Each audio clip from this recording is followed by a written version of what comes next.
The last 2,000 years of South Africa is the period that we associate with the arrival of and migration into the area of black farmers, right? Black African people into the area. So one of the most important events in South African history is the integration of South Africa or Southern Africa into the larger world economy, right? The larger world system, especially if you think about the Indian Ocean networks, right?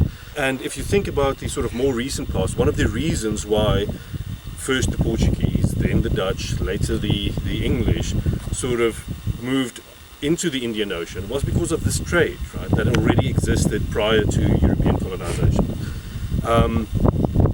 And so the story that has traditionally headlined South Africa's sort of integration into the system has been Mapungubwe. But one of the key questions that we've always been missing is, where does it actually start? Right?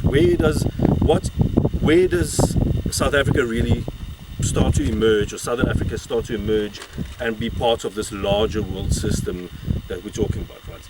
There has to be a start to it. And that's been the missing link really to us as archaeologists, of where does it start in the interior of South Africa. And so this is where these Letaba sites come in as quite important settlements and points on the landscape and in the history of Southern Africa, because we've been finding some of the earliest evidence for sustained trade with the Indian Ocean world. And some of the artifacts that we're finding predate Mapungubwe by about 400 years. And as I said, this predates the history books, this predates everything that we know, right? And this is a new story that we're telling, right? South Africa doesn't just start at Mapungubwe, right? This is where I don't necessarily say this is where it starts, but this is currently the earliest evidence that we have of South Africa being part of this larger world history, this larger story that we can tell of not just South Africa, but of Southern Africa, of Mozambique, Zimbabwe, Botswana, and so on, right? Where a lot of information has been lacking to date. And we're sort of on the edge of the settlement, and it goes on for about 200 meters, right? 400 meters towards the east here.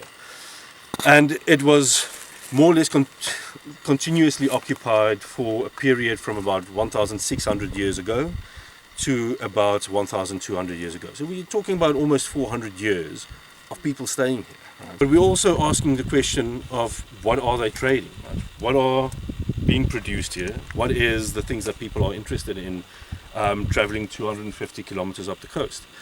And we think we know later on gold is important in Mapungubwe, we know ivory is important, but what is coming to the fore with the excavations that we're doing is the use of animals, right? They're butchering large herds of buffalo, zebra, giraffe.